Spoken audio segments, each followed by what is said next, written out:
السلام علیکم۔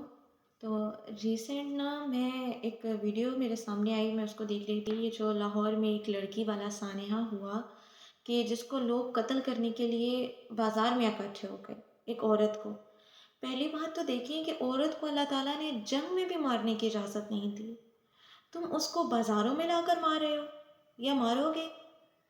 جی کیا جی اس عورت نے ایک لباس پہنا ہوا تھا کہ جس کے اوپر نا عربک کیٹاگری، جو عربک کیلیگرافی ہے اس میں حلوہ لفظ لکھا ہوا تھا اس کے سارے لباس کے اوپر، اور لوگوں نے دیکھا تو جی وہ اس کو قتل کرنے کے لیے چلے آئے، جس نے قرآن پاک کی آیت لکھی ہوئی ہے اپنے کپڑوں پہ اور قرآن پاک کی آیت کو پہنا ہوا ہے۔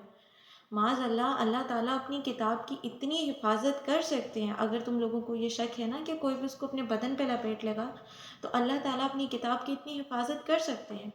جاہلوں، قرآن اللہ تعالیٰ نے کس لیے نازل کیا ہے؟ پڑھنے کے لیے نا، علم کے لیے، اور آپ لوگوں کے لیے ہی کیا ہے کہ اس سے کوئی ہدایت پکڑو۔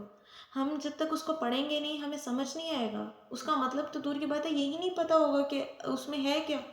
تبھی تو ہم اتنے جاہل ہیں کہ اگر کسی کے لباس پہ کچھ لکھا ہوا ہے تو ہم اس کو قتل کرنا شروع کرتے ہیں، جس نے تو قرآن کی آیت پہن رکھی ہے۔ اور اگر دیوار پہ لکھا ہوا ہے کچھ تو جا کے چمنا کر دیں جی قرآن کی آیت لکھی ہوئی ہے، چاہے وہ عربی میں بیت الخلاء ہی لکھا ہو۔ عجیب ہے ہم۔ تھوڑی ساری اپنے آپ کو شرم دلائیں کہ اللہ تعالیٰ کی کتاب کا مذاق نہ بنائیں۔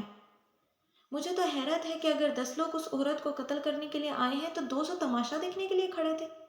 کیا وہاں پہ موجود اتنے بھرے مجمع میں جہاں 100 کے حساب سے لوگ تھے، کیا کوئی بھی ایک ایسا حافظ قرآن نہیں تھا کہ جس کو پتہ ہو کہ یہ قرآن کی آیت نہیں ہے؟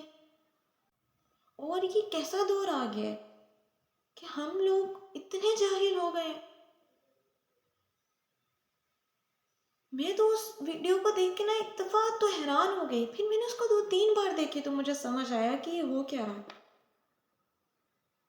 اللہ تعالیٰ سے ہدایت مانگیں اور اس کتاب کو پڑھیں جس کو اللہ نے ہدایت بنا کر بھیجا ہے۔ ایک دوسرے کو فرقہ واریت پہ قتل کرنے والوں کو یہ پتہ ہی نہیں ہے کہ قرآن میں کیا ہے۔ ایک دوسرے کو بدنام، بے عزت، ذلت دینے والوں کو یہ پتہ ہی نہیں ہے کہ قرآن میں لکھا کیا ہے۔ قرآن سے اتنی محبت ہے کہ جو اس عورت کو مارنے چل پڑے ہیں، لیکن یہ پتہ ہی نہیں ہے کہ قرآن کہہ کیا رہا ہے۔ خدارا اپنے سینوں کو قرآن سے منور کریں، قرآن کو پڑھیں گے تو جانیں گے کہ اس میں کیا ہے۔ اللہ ہی ہم سب کو ہدایت عطا فرمائے۔